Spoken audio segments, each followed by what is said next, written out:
Hi guys, I'm back.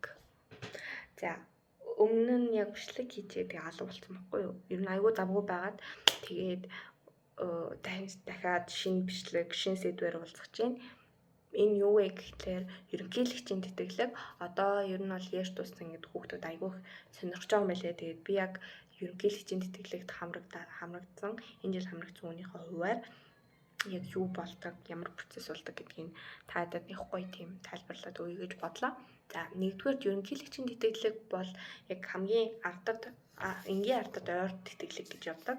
Ягаад гэвэл хэрвээ дүүрэг сум хороо аймгийн төвөөс ингээд яэш элтийн ерөнхий шалгалтын дүнгээрээ хамгийн дээр авсан хүүхдүүдийг ер нь сонгож авдаг байхгүй юу? За тэгвэл Монгол улсад орон даяараа ингээд бүх хүүхдүүд л хамрагдах ер нь бол боломжтой гэсэн үг. Бүх хүүхдүүдээс ингээд шилж авдаг гэсэн үг байхгүй юу?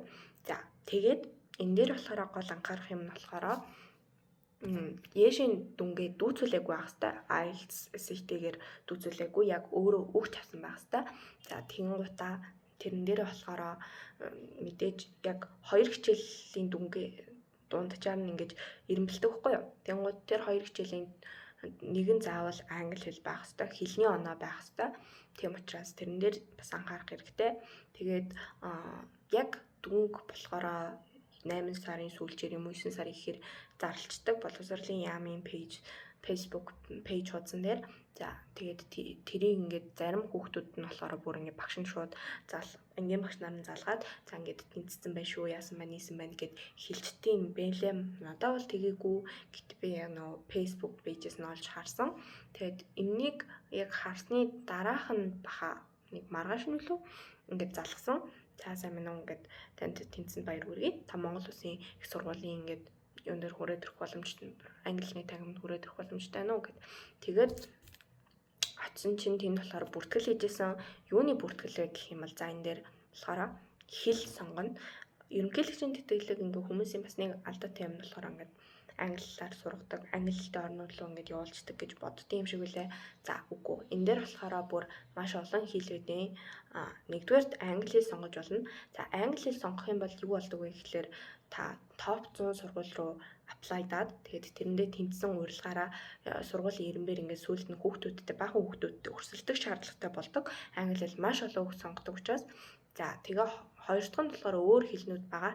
Энд юу арах вэ гэх юм бол зөндөө л байсан. Би яг бүгдийг мэдэхгүй байна гэтээ Хятад, Солонгос, Япон, Франц, Герман энтхэг байсан болов. Энтхэг ямар ч үсэн явахаар байсан. Тэгээл нэмээд бас баахан байсан. Би яг ингээд бүгдийг санахгүй байна. Ийм бас хэлнүүд сонгож болдог.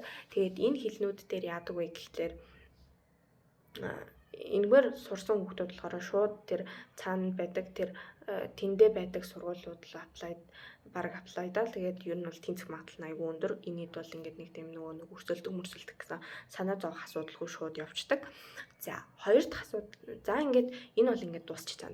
За тэгээд энэ дээр бас нэг юм хэлгээд нөгөө англи хэлд одоо ингээд хүүхдүүдээсээ квотанд ороогүй ингээд хасагчвал яах вэ гэдэг энэ дээр бүр маш юм боломжтой. Энэ англи хэлээс хасагдсан хүүхдүүд нь болохоор засгийн газар хоорондын тэтгэлгээр уунгар билүү ингээд бас нэг ингээд бас сонголттой Хятад метод гэл ингээд нөгөө засгийн газрын хоорондын ингээд хамааралтай гэрээтэй тим сургуулиуд руу явуулдаг байгаа.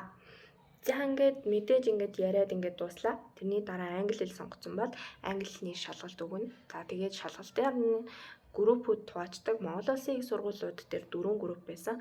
Нэгээс 4 хүртэл. За шүтээс дээр болохоор 2 групп байсан энэ жил. Тэгээд би болохоор яг англи хэл 1-р групп дээр орсон. Тэгээд тэрэн дээр нэг 20 хүүхдүүд байсан байхгүй юу? Нэг ангид 20 хүүхэдтэй. Тэгээд тэр хичээл ордог. Бид нарт муяс шүтээс дээр бэлтгэл хөтөлбөр гэдэг бүр ингээд 1 жилийн хугацаантай 2 семестртэй юм хичээл орсон. За тэрэн дээр болохоор англи хэл 6, 5 тэгээл математик хичээлүүд. Ер нь бол англи хэл эхний семестр дээр бас физик орж ирсэн. Ингээ 3 төрлийн хичээл үздэг. Англи хэл нь баруун өдөржингөө ордог заяа. Манай хичээл 7:40-оос эхлээд хамгийн урттаа 4 хүртэл суудаг байсан байхгүй юу? Яа завсар голд нөгөө нэг 5 минутын завсарлагатай. За тэгээд ингэж энэ хэд нь болохоор эхлээд мэдээж IELTS-ийн оноотой хүүхдүүд байгаа. За IELTS-ийн оноогүй бол ингээд бид хэдийг IELTS бэлтэнэ. За тэгээд бэлдэж мэдээж 12 сар төгөөд ирэнгуут нөгөө нэг сургуулиудлын яг ингээд дедлайн нөхөнгүүт нөгөө apply хийж эхэлнэ. Тэгээд тэрэн дээр ингээд хичээлийнхаа хажуугаар SAT бас ингээд шаарддаг бол SAT-гээ өгнө, IELTS-ийн оноог өгнө. За тэгээд recommendation letter гэл хүмүүсээс аваад өөрөө эсээгээ бичээл, эсээн дээр хүртэл ингээд тусалдаг хүмүүс бас байсан. Тэгээд эсээгээ ингээд бичээл сургуульд apply-даад ингэж яг яасан тэгэхээр ер нь бол ингээд маш ачаалтай байсан гэсэн үг. Яг ачаалтай байдаг гэсэн үг. Өөр хэлийг бол мэдэхгүй, өөр хэл нь мэдээж ингээд эхлээ зүгээр хэлүүдэл ингээд 1 жилийн хугацаанд сурж байгаа шүү дээ. Тийм гот ингээд би англиний хувьд болохоор ингээд бүр ингээд өөртөө л яг тэр топ 100 сургуулиудаа ингээд апплайдах ингээд процесс бол айгүй хүнд мэдээж ингээд жоохон дарамттай байсан. За ингээд дуусна. Энийний хажуугаар бас мэдээж улирлын эцэс мэц гээл ингээд mid term, final term гэдэг ингээд баахан шалгалтууд авдаг. Тэрэндээ бас бэлдэх хэрэгтэй байдаг. За ингээд ер нь бол ийм үйл явцтай. Тэгээд өвлийн амралтаараа амарч орж ирчээл хүүхдүүд чинь эхнээсээ university acceptance letter аваад эхэлнэ. Тэгэл тэрэн дээрээ зарим тэнцээгөө өдрөө жоохон эмоч гэдэг юм уу нэг тиймэрхүү юм болдог. Тэгээ энэ жилийн тухайд болохоор 37 хүүхэд байлуу да. University of Sydney буюу Австралийн их сургуулиуд Сидней их сургуульд тэнцсэн байсан. Миний хувьд болохоор University of Toronto буюу Канадын University of Toronto гэдэг Торонтогийн их сургуульд тэнцсэн байгаа. Тэгээд ингээд ер нь бол Times Higher Education гэдэг тийм боловсролын сайтн дээр ранкингаар шууд ингээд сургуулийнхаа нэрмлээ явуулдаг. Тэгээ квот тогтоочдөг учраас ер нь дээгүүр ранктай сургуульд ингээд явуулж хийсэн дээр ингээд ер нь бол тийм. Тэгээ бас дээрээс нь бас нэг чухал юм нь болохоор хүссэн мэрэгчлэрээ сурахыг хүсвэл тэр Times Higher дээр 1-ээс 20 хүртэл ирэмблэгддэг сургуульд тэнцэх ёстой. Бусд 20-оос 100 нь болохоор Монгол улсад нэг шаардлагатай байгаа тийм мэрэгчлэр тэргүүлэх чиглэлийн мэрэгчлэр бол суралцах ёстой гэж заасан байдаг. За ингээд ер нь бол ингээд сургуулийн ингээд acceptance letter-нууд чинь ингээд бас хугацаанд зарим нь хоонор шүү дээ. Тэгэнгүүт энэ жилийн хугацаанд хувьд болохоор 4 сарын 15-нд 15-ны 3 цагт хаагдгаар тийм forms тавьсан байсан. Тэгээд form дээр нь болохоор яг тэнцсэн гэсэн letter тэгээд сургуулийн нэр ранкингаа оруулаад өөрийнхөө нэртэй регистртээ ингэж оруулаад submit хийчин. Тэнгуут цаанаас нь нөгөө нэг систем нь өөртөө ингэж ранкинг үсгээд тэгээд эхний 50-ын нөлөө авсан байсан. Тэгээд мэдээж ингээд 37 хүүхэд бүгдээрээ Сиднейд 37-аас бараг их байсан даа юу. Тэгээд тийм олон хүүхдүүд ингээд нэг сургуульд тэнцвчингууд ингээд шудраг бус болох гэдэг шүү дээ. Нэрийн дараалал нь хасчихдаг ч юм уу. Тэнгууд тэрэн дээр энэ нөгөө нэг энэ бэлтгэл хөтөлбөрт сурсан дүн тэгээ бас дээрээс нь Ежийн 2 дунджийнхан дүнгээр ингэж ирэмблээд тэгээд таг хүртэл код тогтоогоод тэргээр нь тасалж авсан. Тэгэхээр бас энэ бэлтгэл хөтөлбөрт сайн сурах нь маш чухал юм байгаа. За ингээд ер нь бол ийм болцсон. Одоо болохоор асуудлаа ярив. За нэгдүгээр ер нь бол хүмүүсийг ер нь ажиглаад байхад хамгийн их асуудаг зүйл нь болохоор яг ард иргэдийн хүүхдүүд, энгийн ардын хүүхдүүд энд хамрагдах боломж байд юм уу гэж асуулт. Энэ болохоор бүрэн боломжтой. Яагаад би бүр энд бүрэн итгэлтэй байна вэ гэхлээр яг бүр бид хэдийг хамгийн ихэнд очиход л угаасаа л харахад л ингээд бүүдл ингээд нэг өөрхөн ингээд дундж орлоготой ийм амьдралтай хүүхдүүд. За бас дээрэс нь бид хамгийн эхний өдөр очиход бид хэд санамж гээд нэг юм өгсөн. Тэгэл тэрэн дээр болохоор та улсын хурлын гишүүн тэгээд аймгийн засаг дарга энэ хүмүүстэй холбоотой ямар нэгэн байдлаар холбоогүй гэсэн ийм санамж бичиг бид нарт өгчээсэн байхгүй юу. Тэгэн гут ингээд тэр нь бүр баталгаажж байгаа. Тэгээд ийм байна. За дараагийн нь болохоор шудраг явагдгүй ингээд бас баян айлын хүүхдүүд нууцаар орчаад нөгөөтгөн дээр ингээд би нөгөө энгийн хүүхдүүдийг ингээд хасаад байдаг юм шүү гэсэн нэг тийм хардлага байд юм лээ. Тэр бол үнэхээр үгүй. Яагаад гэвэл яг би нөгөө нэг ерөнхийлөгчийн зөвлөх гэдэг нэг ах байдаг хгүй юу, бид хэдэд ер нь ингээд нэг дандаа ингээд ойр мэдээлэл хүргэдэг ах. Тэр ах хэлэхдээ ингээд илүү их хүний оролцоо багтай болгож байгаа. За ээжийн дүн гэдэг чинь ер нь бол баг ингээд хинээс шалтгаалгүй хүүхдүүдээс нь ингээд шалтгаалаад цаана системд орцонд байгаа дүн засах боломжгүй тэргээр нь ирэмбэлж байгаа. За энэ бол ингээд шудраг процесс болчих жоо. За дараачих дээр нь өмнө нь болохоор ингээд боловсролын яамл өөртөө ингээд цаас масаар ингээд бахан IELTS дүм ингээд явуулж явах тунд ингээд хүн тэрийг нь ингээд шүүдэг байсан юм байна л да.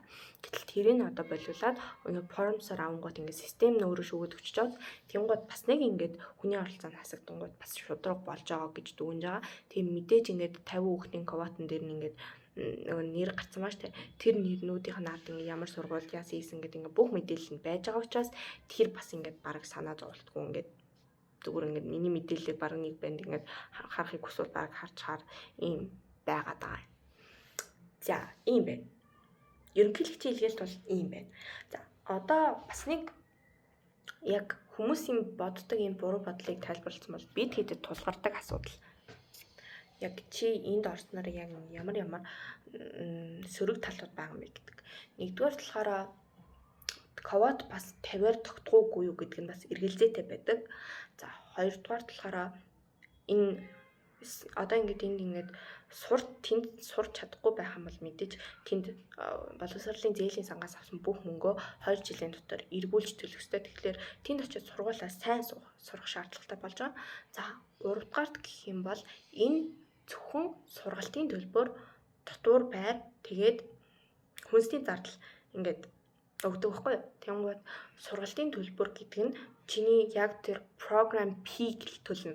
За бусад тэр нөгөө system P гэдэг жишээлбэл Торонтогийн сургууль дээр ингээд баг илүү 3,000 Канада долларын ингээд илүү гарч байгаа хгүй тэрийг би өөрөөсөө төлнө. За дотуур байр гэдэг нь бас л яг амьдардаг тэр дотуур байрыг чинь төлнө.